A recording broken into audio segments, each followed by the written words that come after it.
because that can be so distracting for me.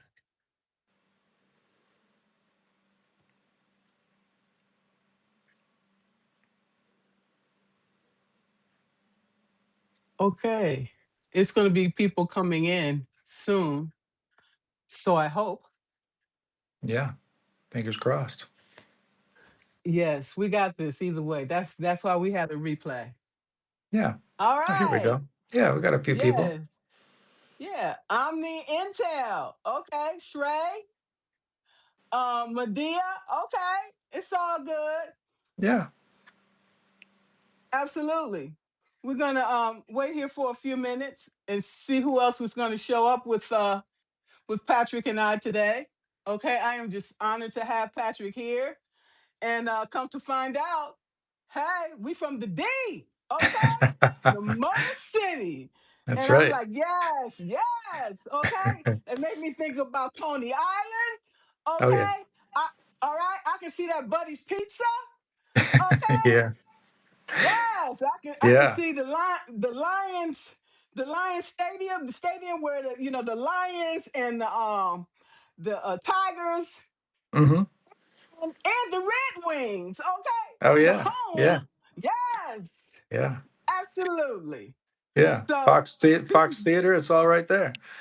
Mhm. yes, I can visualize it. I can see Joe Louis Fist in the middle of Yeah. Washington, Woodward Avenue, Yep. and Hart Jefferson. Plaza. Yeah, Jefferson. That's right. Hart Plaza Yes, right there. Yeah. absolutely. And I remember the Shane Park where they used to have all the jazz Oh, yeah. uh Yeah. That was a great concerts. place. Oh Yeah. my God.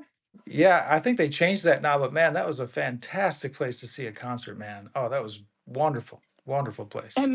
And the acoustics was out of this world. Oh Yeah. my Yeah. God. Yeah. It was just the right size, too. It was a nice amphitheater. Oh, man, it was beautiful. Great. It was. And to hear Aretha Franklin or Anita Baker, oh Hmm. my God. You talking about a Yeah. heavenly voice? Yeah. Yeah. Actually, Mm, mm, mm. I think I saw there, this goes way back, but I saw a triple bill of Bobby Blue Bland, Oh, uh, Albert King, and BB King. Did you say BB King? no, Albert King, the guitarist, and Right, right, right. yeah, and Ray Charles. Ray Charles was the headliner. My Yeah. God. Yeah, it's such a And, beautiful place, just right on the water there, man, overlooking the water. It's just a great place. and you see the sunset and you can feel the wind blowing Oh yeah. and that music. Oh my God, you talking about a good time? Yeah. Yes, yes. Yep. Okay, absolutely. And you remember the Fago? Uh, it was down the street from on Woodward. Hmm. That made the Fago. Oh yeah. Yes, and Yes.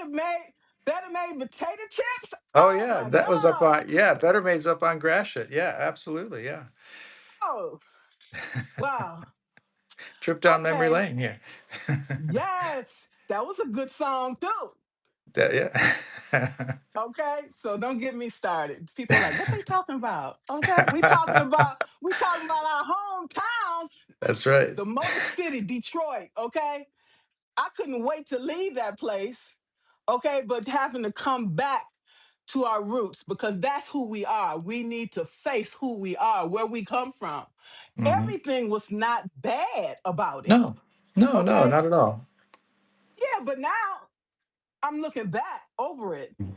And Hmm. I'm just looking at all the good things that there were around us that I really wasn't really focused on. I was really focused. I was in a scarcity mindset and I was Yeah, too busy trying to get the hell out of that place yeah, yeah, so I could get some normalcy in my life. yeah. Remember the saying, you can run, but you can't hide. That's right. Because even after I left the place, I was still haunted by it because I was trying to run from things, run from Hmm. the trauma. I couldn't Hmm. run from it regardless where I went in my life, it followed me wherever I went. That's right. Like Yeah. Linus with the Oh, cloud. The right. cloud kept Yeah, the little following me. cloud. I'm like, yeah, like what the hell? I left that place, but it was Yeah. it was still in here. and it Yeah. was still following me here. That's right. And Yeah. I It's still just up here. kept, Yeah. yes, and I kept Mhm. running and running and running. You can run, but you can't hide from Yeah. yourself. Right. Okay? Because you gotta eventually look in that mirror and face yourself and like, it's not nobody else, it's me. I got the problem is within me. Okay. Mhm. We know that. Okay, well, we've diverse, but not really. Okay. No. Because I, I want to take this opportunity to introduce you, Patrick. Sure. Today we're talking about the people who shows up. Okay, and with me today is Patrick Rofe. If I pronounce your name wrong, please correct No. me. Perfect. He's a okay. He's a writer and an author of Substack publication and book, The People Who Show Up. With 20 years of experience working in the nonprofit sector, Patrick brings a unique perspective to his writing. He describes his background as being close enough to the mission to love it, close enough to the machinery to understand when it breaks. His work frequently explores the quiet dedication of regular volunteers, the supple dysfunction of organizational leadership, and the messy human realities of community work that numbers and dashboards often miss. That's right. Yeah. So I'm honored to have you here today because um, my work with the military Hmm. um, has parallels with your work in nonprofit. Like a lot of us that worked for the military, Hmm. um, it wasn't we weren't it wasn't emphasized, but our work was felt.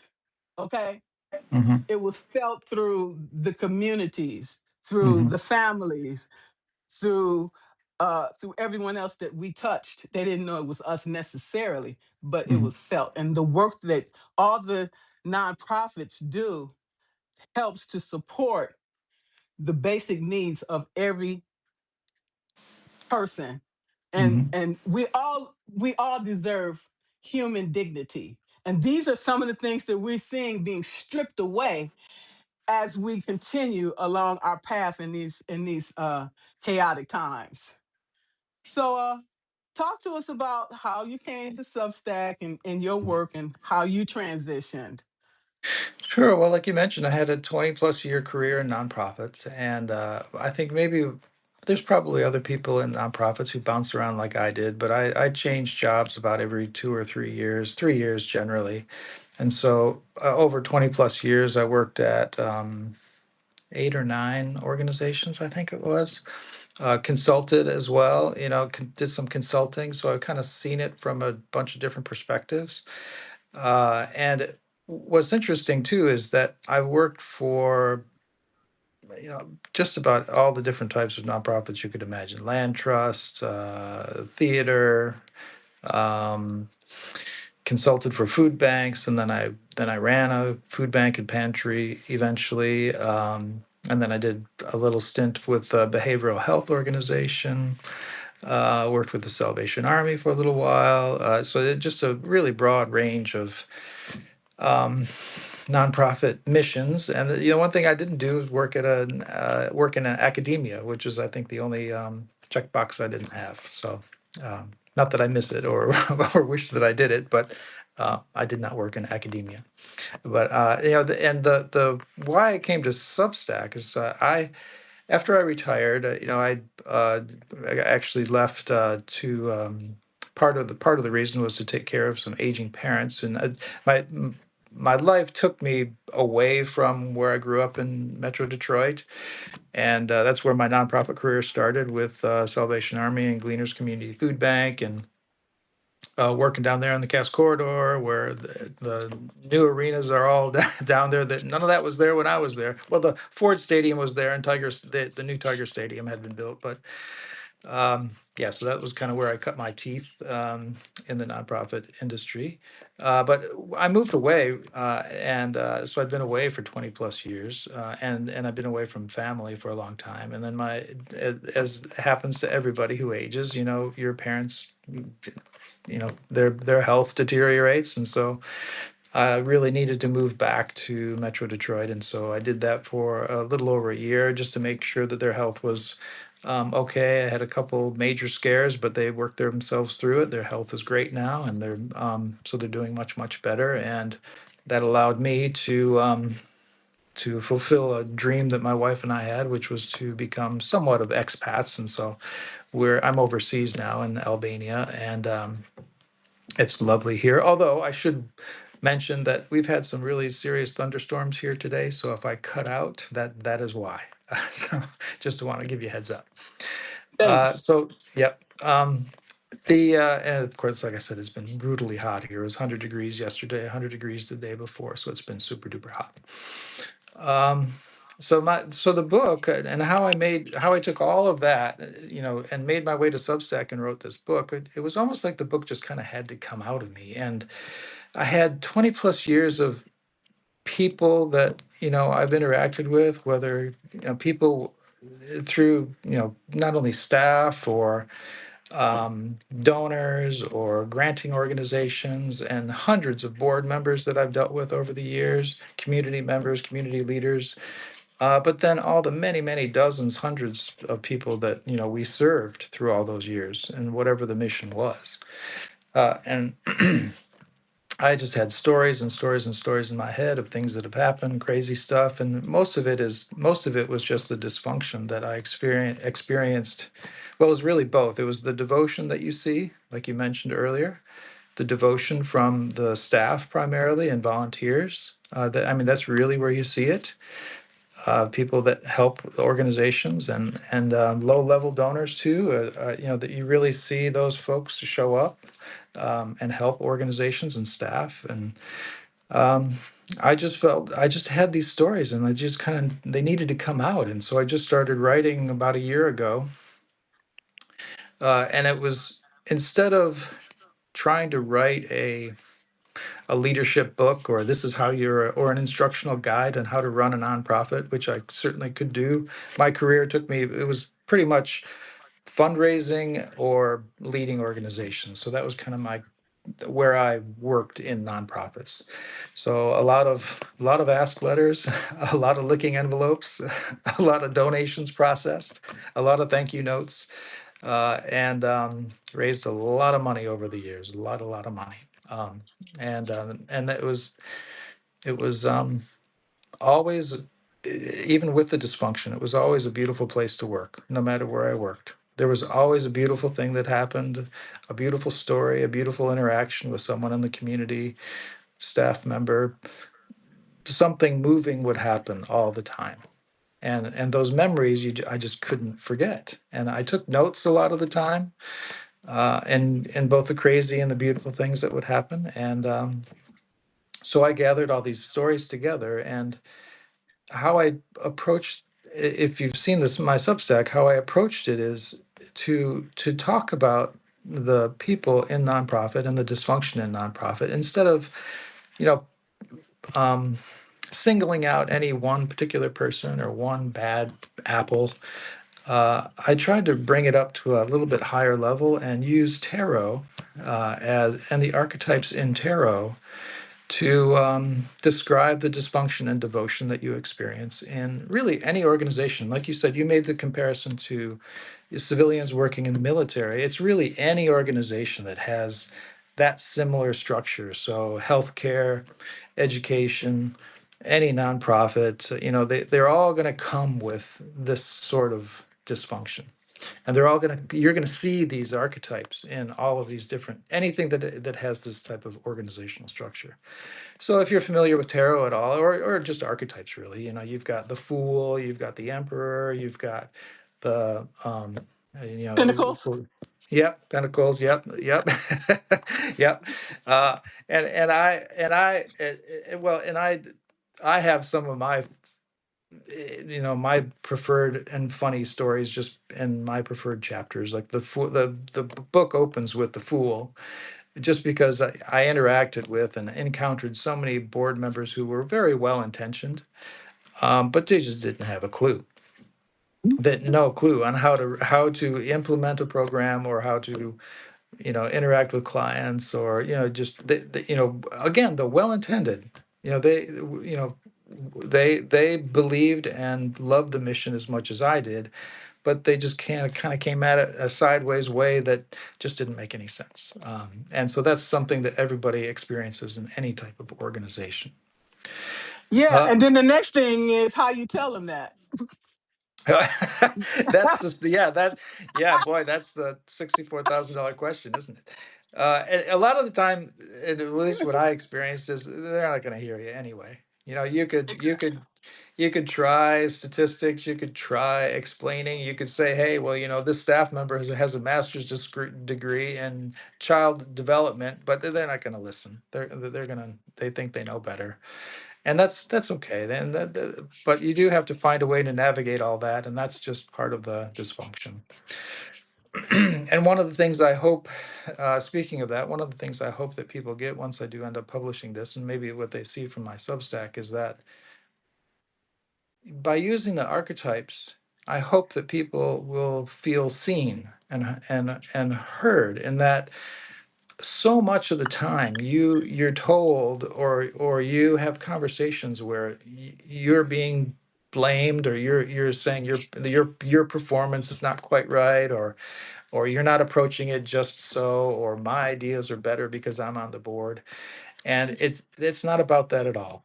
It's these are just archetypes that have to play themselves out, and sometimes they're good and sometimes they're bad, but it's just the nature of organizational life, and for me it was the nature of nonprofit life. Question: if somebody propositions you right now and say, I need you as an organizer because I need to make some money for a campaign, or for to raise money for my foundation I'm starting for women or whatever, what would be your thoughts on that? Hmm. I could do it. It's not something that I would really. It's not something I'm running towards. I think I'm intentionally avoiding becoming a nonprofit consultant. Uh, I'd like seeing my nonprofit life in the rearview mirror, but I would be, if I could do the consulting part and give you advice, and sort of map out an outline, or a action plan, or a calendar for a fundraising campaign or annual campaign. I could help you write material. I could give you tips on how to pull heartstrings to help you raise more money, and all the different stewardship pieces that you have to do. And yeah, I could help with all of that, just as long as I wouldn't have to do it myself. That would be the key. Because as we know, there's a will, there's a way. Okay. Yeah, yeah. And the other thing is, are you familiar with grants? Oh, of course. Yeah. Mhm. Hey, Yeah, so you can help yeah. somebody put together a grant, and we can start our foundation. Yeah, yeah, yeah. I mean, I'm familiar with all levels of grants, with for up to. Although I would prefer not to. I do have experience doing federal grants. Not all federal grants are the same, and some are way more complicated than others. I prefer to stay sort of on the lower level of federal grants. Like the arts grants are pretty straightforward. They're not as complicated, but something like a HUD grant is, whoo, buddy, you got to be that. That's very difficult. I could do it, or I could give advice on it, but I certainly wouldn't want to open that can of worms again. But just regular local foundation grants, or local family trusts, and things like that. I could certainly help someone give advice for writing those, and making sure you write it a particular way, and satisfying all the different requirements and whatnot. So yeah, that would be easy for me to help somebody with. And that's why these conversations are so important, because somebody might look at this video later and they might contact you and say, hey, I need your services for so and so and so. So it's always good to be open to new opportunities Yeah. if you're receptive to it. Yeah, sure. Yeah, I'm always happy to help somebody out, with a nonprofit mission. I really, it is dysfunctional, but man, nonprofits are needed, and the work that everyone does is beautiful, and it's hard, and it's, sometimes heartbreaking, but it's wonderful work.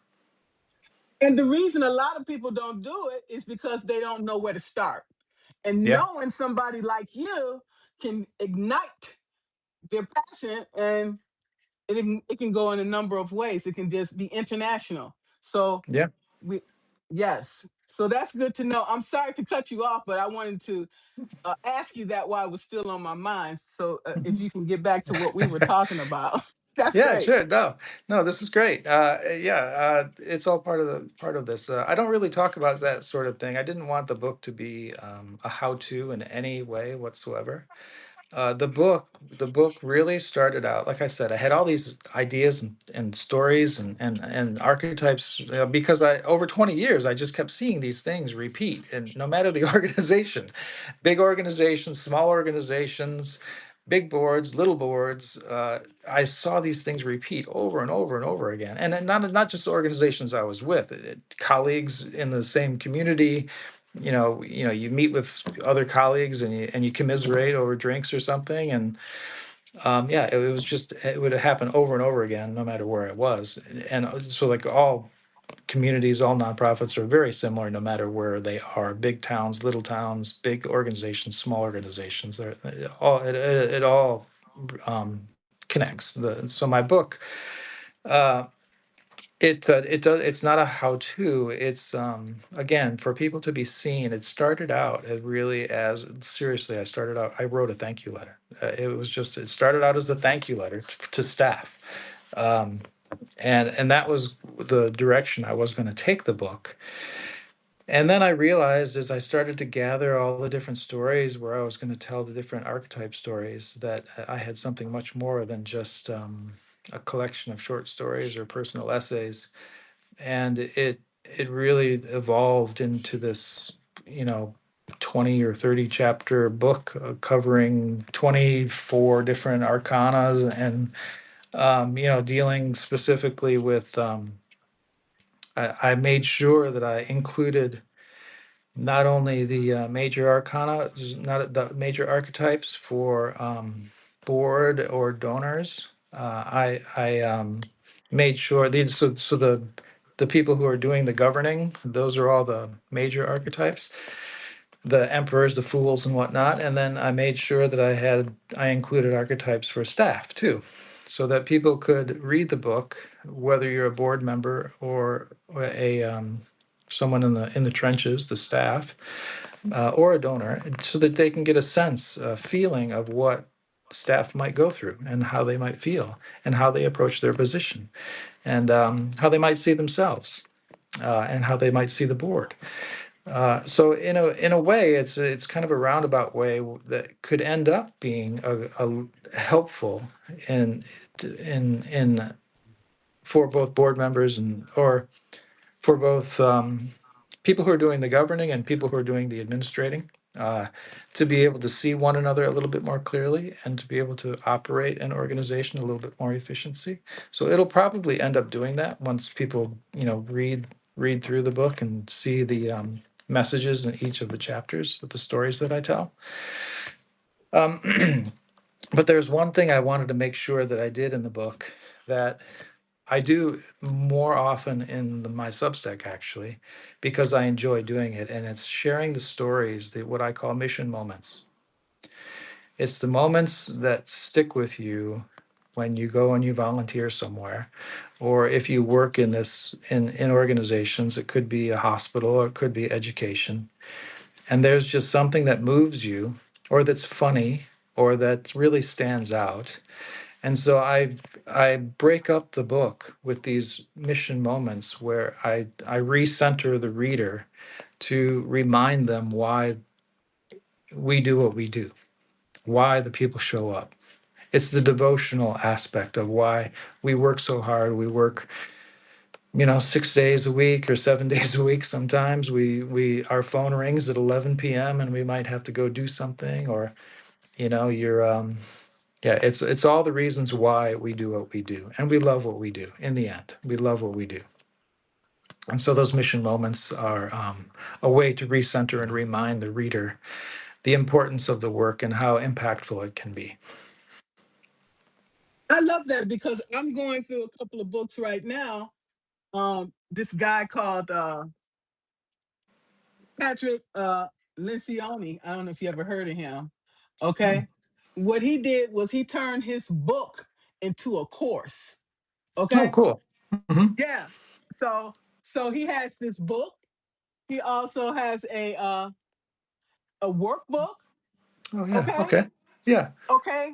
And you could potentially do the same thing. And he's also partnering with Wiley. Okay, Oh, and selling these courses throughout the yeah. year. Yeah. Maybe they might have it like maybe 3 or 4 times a year. You get 30 people in that course. Boom. Hmm. Okay, I Hmm. can even see you creating your own tarot deck in addition Yeah. to that. Yeah. Okay, Yeah. and you can have workshops with organizations and people during the year. You can create a whole array of ways to monetize. It's not just the Absolutely. book. It's not just the No. book. Yeah, absolutely. Yeah, I've of course thought about that. And it hasn't been a priority though. I really just wanted to share these stories, and hopefully, like I Sure. said, have the staff be seen, and maybe allow the book and the stories to begin a dialogue between administrators or the governance group and the administrators, the people in the trenches.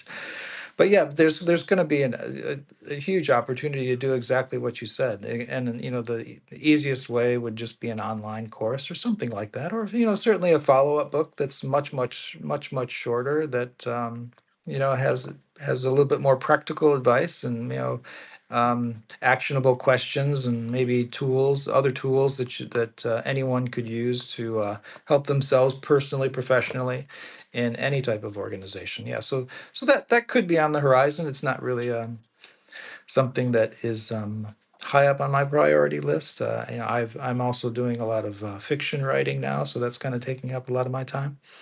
But my Substack is primarily right now. My Substack is just the nonprofit book, the nonfiction book, the people who show up. But either way, sky is the limit, is what I'm saying. Because a lot of people, including me, we've limited ourselves. And I'm just saying, when we step back and take a look at the big picture, there's so much we can do. I don't Hmm. know if he's even writing any more books because he's making money off the book itself and then all the other things. So if you add it all together, he Yeah, really don't have to do anything. He just show up and just do a speaking engagement, and he gets a that's lot of right. money. That's Okay. exactly right. Yeah. Yeah, and the I guess the important thing is to get my book out there and get because it's kind of like sharing at a meeting.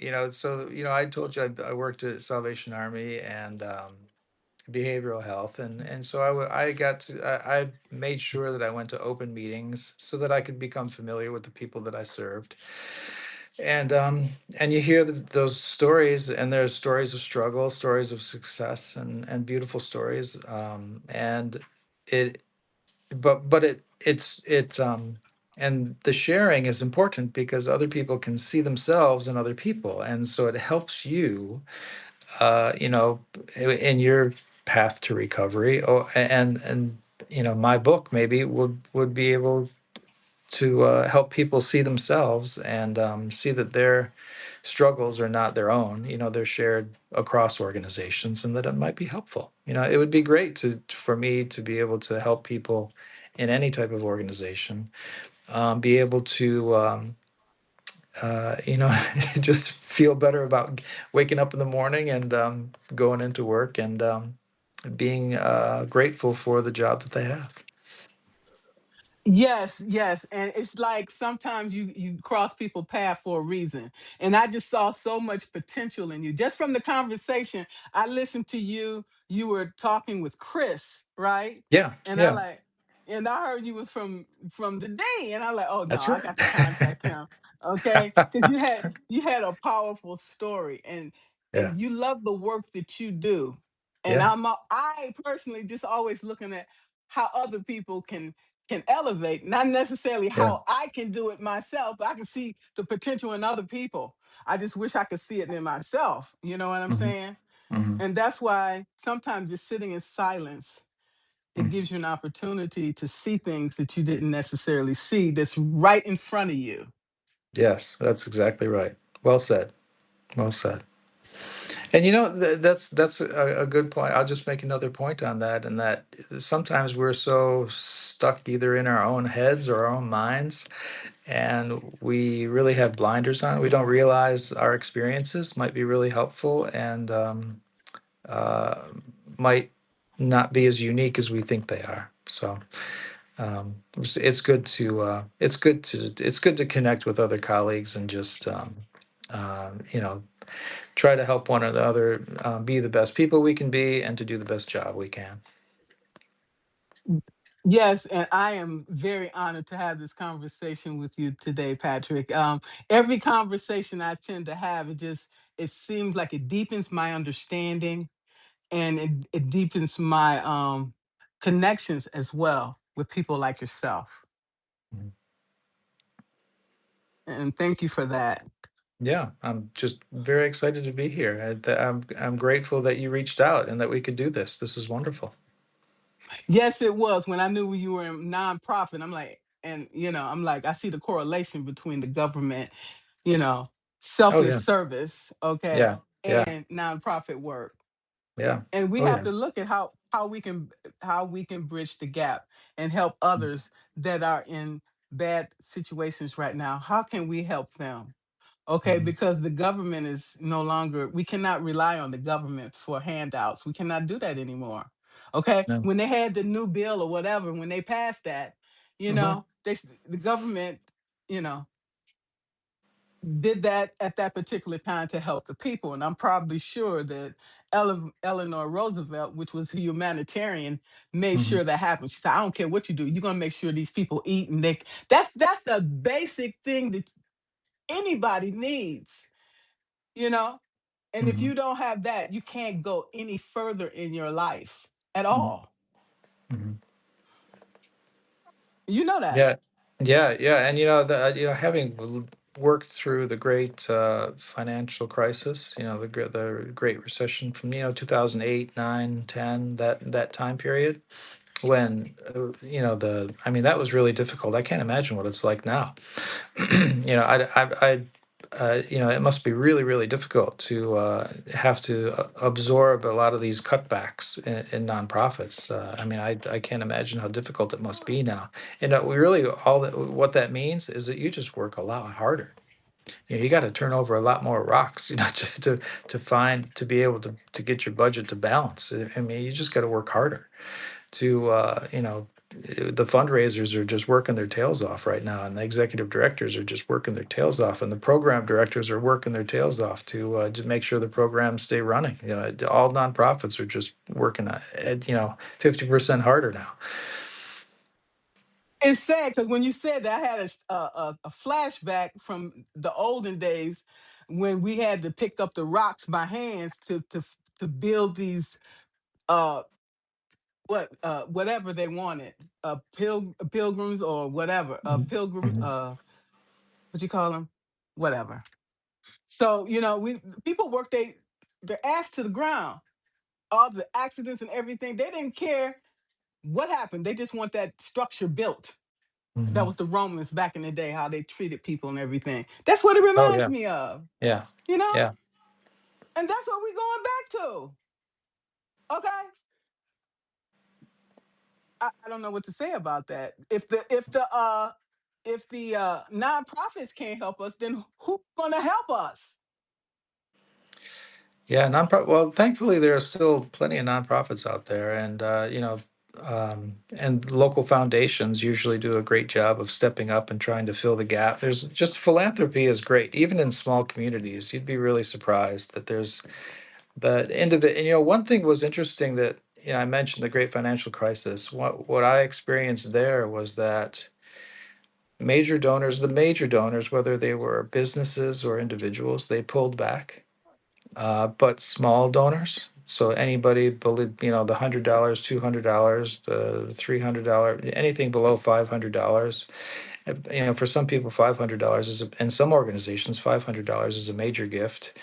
But the $100 or the $50 gifts, those people stepped up. Like I increase, all the organizations, I found that those lower level donors, they increased their contributions significantly. More people contributed, and those people gave more.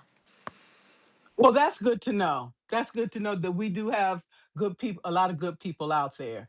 Maybe we Yeah. just need to get the word out, you know, to more people. Like, hey, this is a possibility to give to this food bank, Hmm. because I remember back in the day that every Christmas and every Thanksgiving, there was food at those places. You could go and get a hot meal. You could Oh also yeah. go there and get a bed for the night. Oh yeah. Yeah. Yeah. Yeah. That is all available. Well, it's not always available, especially in rural communities. It's not. It's harder to find, and it's harder to maintain those. Like especially really rural communities, shelters are not as plentiful as they need to be. There might be food assistance, and I ran a food bank and pantry in a very rural community, so the food was plentiful, but shelters not so much, uh, which was an issue. And I don't think they've figured out a way to fix that in rural communities, but it's and I still stay connected with some folks who run a shelter in rural Maryland. Um, but one of the things that you mentioned made me think of, it wasn't the small level donors. It was the stories that people tell. The way that I found, uh, you know the most effective fundraising, or the most effective way to connect to people, and especially today because you have so many ways in which you can connect to people with social media, is you just need to be out there sharing your story, sharing your mission successes all the time. And it's not necessary. It doesn't really feel like extra work, because when you're doing those sorts of things and you're sharing the wonderful things that the nonprofit organizations are doing, you want to share the stories. You want to share the good news, and so it doesn't feel like a burden. And your donor base and the people that are connected to your organization really appreciate it. They know that you're actually doing something with their donor dollars, and that you're having a positive impact on the community. So I guess that would be the one thing that I'd say right now everybody should do more often and more of, is to just always share those stories. You need to be out there. Absolutely. And that's what I tell people. You got to get from behind that computer. I'm not going to buy or donate to somebody I don't see your face and know who you are, what you're about. Right. Right. Right. Yep. Personal connections. Yep. Without a doubt. Absolutely. Absolutely. It works every time. Okay. Yeah. We know that. Yeah. Hey, let's circle back to the D here. You mentioned food available during the holidays. Uh, I don't know if you remember, but the Thanksgiving holiday parade in Detroit, huge event, annual tradition down Woodward Avenue. It's beautiful. The other tradition is Salvation Army serves a hot meal that day. Uh, and I know when I was there, we were a couple blocks off Woodward, but we just were overflowing with volunteers who made it a tradition for their families to come out and serve the meal. But we served, I think it was 5,000 meals when I was there. It's incredible. Let me tell you, logistically, it's a complicated thing, to try to manage that much food over the course of the event. But man, it was just amazing to see how much we gave away, and how many different restaurants came to help out and prepare the food, donate the food, and serve the food. And we had hundreds of volunteers. I mean, it was just beautiful. It was wonderful. That's just one beautiful memory I have coming, from the D, when the building's not there anymore, but I'm sure that they still do the program. That's good. And another event was, remember where they had the old cars going down the street down Oh Woodward yeah, Woodward Avenue? Cruise. What was? Yeah, Woodward Cruise. Oh my God! Yes, yes, Yeah, yes. And when Aretha Franklin died, they had cars, pink Cadillacs, come all the way from Ohio yeah. down Woodward Avenue to where they was gonna bury her. And what was that? Mary Kay. She sponsored that. And she made Oh, that's all cool. those pink Cadillacs down the Woodward Avenue. Okay, Yeah, that's that was a great. homecoming. That was a Yeah. homecoming. Okay. That's great. Yes. Yes. Ooh. So, does anybody have any questions for Patrick?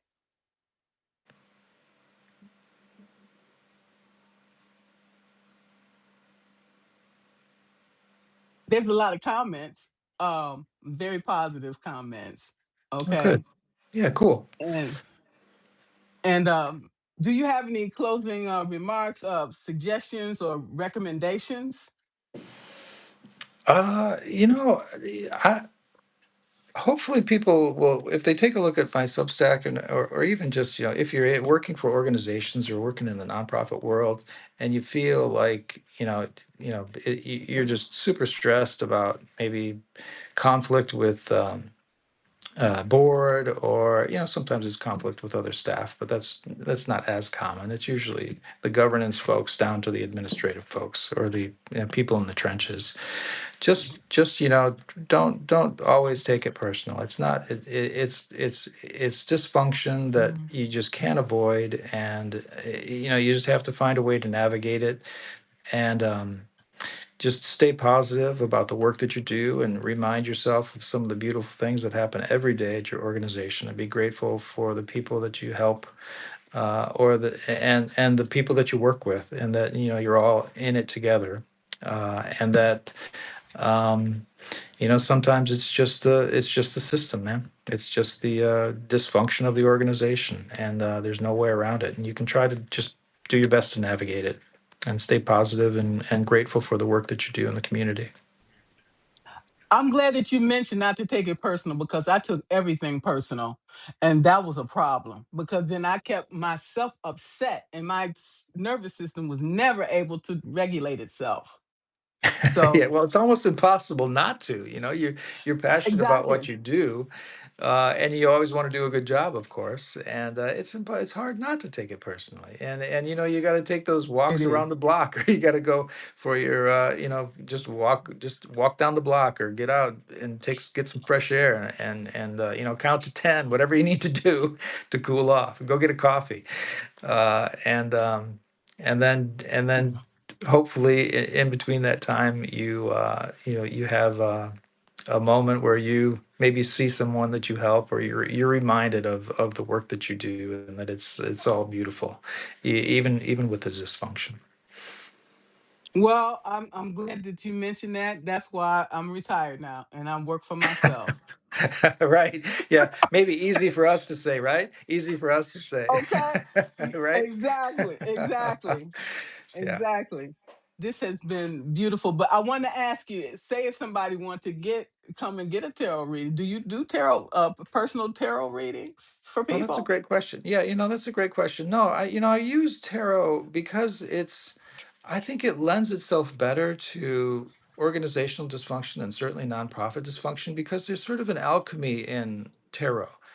When you talk about the other archetypes, whether it's Jung or Campbell or Myers-Briggs personality types, they can be very rigid. And I think tarot, in its flexibility, is a much more beautiful blending, that matches better with organizational dysfunction, and organizational uh, uh, devotion as well. So it's just a better tool to describe those archetypes, because there's so many gray areas for all of these different characters that you see in tarot, and it just makes a lot more sense. Well, it made a lot more sense to me to have that flexibility and use that as an archetypal reference than using the traditional methods. Yeah, I agree because with this book I told you about the five functions of a team. Yeah. He they what they use is the disc. Okay. Hmm. So I like to have a multitude of things to look at and to Yeah. measure and see what Yeah. the gaps is between two. Like I like the astrology. You got human Yeah. design, Hmm. okay, and then you have astronomy. Then you have the enneagram. Hmm. So I like to take a look at all of these things and how they interconnect Yeah. and Yeah. how they make what it says about me overall. So Hmm. I don't like to just use one specific thing. Multitude. Yeah. Yeah. And some things are going to connect with people, and some things won't. And it's trying to find those right tools to help people. When you're doing those leadership classes, you're finding the right tools that really connect, really resonate with the people that you're working with. Yeah, because the disc is basically like what you were talking about. You can see what the person's archetype is, what type Hmm. of management style they have. Do they have the avoidance style? Yeah. You know, that way you can make better decisions about each member of your team. You need to know their strengths, their weaknesses, so you Yep. can manage it accordingly and to help them to manage as well. So everybody elevates and rises together. We don't Yeah. leave no man leave no man behind if you Yeah. can, Yeah. Yeah. right? Yeah, that's a great way to describe it too. And I think the tarot archetypes do that in a similar way, where it's if you can talk about an organization or a situation using the archetype so that no one feels singled out. No one feels like they're on the hot seat. Even though the stories that I use in my book, talk about specific people acting in a particular way or doing a particular thing, it's really just about these types of people or these types of structures in the organization. So it's never really singling any one individual out. It really helps diffuse that, so it allows a safer space for that conversations to happen generally. And as we know, the foundation is trust. Without trust, you have no relationship. So to Yeah. build trust, and like you talked about, building that, having sustaining psychological safety, everybody will feel free to speak up and speak their mind without any criticism or judgment. Hmm. That's right. Yeah, that is so critical for having these when you have these types of conversations and do this type of analysis. Yeah. I love what you're doing, and maybe once you, when do you plan on publishing? That's a good question. So the book is essentially finished. I did make one editorial pass just in the last few days. It was it's almost impossible for me not to. I set it aside for a while, and then I just get a little antsy, and I go through it just to make sure that everything's looking great. But there's no more editing that I can do. I really just need a professional set of eyes to look at it. Someone who maybe is familiar with nonfiction in this particular genre, and then to give me recommendations on any edits that would be necessary, and then come up with a pitch deck and reach out to literary agents, and then once I have literary agents, then publish the book. So I would So, say the timeline, the Substack is really helping. I'm not using material for the book because I knew a publisher would not like it if I did that. So I'm writing new stories, I'm writing new material, I'm using material that didn't make it into the book, but it's all 100% related to the book. It still uses all the same principles, all the archetypes, everything, all the mission moments, all of that. But so my timeline would be, best case scenarios. I still develop my Substack for as a reference material for a literary agent or publisher, and then or editor, anyone interested in helping. And then in the fall, maybe sometime in October, I connect with an agent, and then we have a conversation, and then we see where it goes from there. So, maybe best case scenario by the end of the year, or some early 2027 would be my goal for the book. And if that doesn't end up working out, with a normal publisher, a publishing house isn't interested, I'll just self-publish. So by hook or by crook, it'll come out one way or the other. I love that. That's the way we are. Okay, we from the D, and we don't accept failure. Okay, That's right. absolutely, absolutely. So we'll have you back on once you publish your book to talk about it. Oh, I'd be happy to join you again. That would be fun. And then we'd Yes, have and then I get to share all this crazy funny stories, man. There's one I got the Wheel of Fortune. I wish I could share all the details, but some of my favorite chapters, the Fool is a funny chapter. Just the people that the people that I the I don't talk about any one specific person, of course.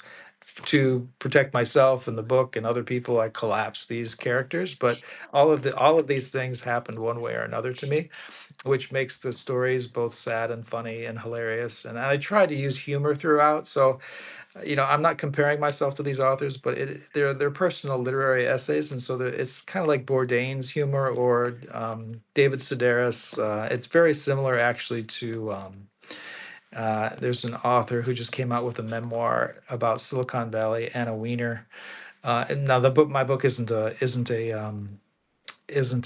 memoir, but it's very similar in style, and so it's funny. It's not heavy at all, and I wanted it to be funny so that it could be approachable, and people would laugh at themselves, and they'd laugh at my God, I hope that they laugh at the board members that they see that I'm writing about, and it was a fun write, and I hope it's a fun read for people.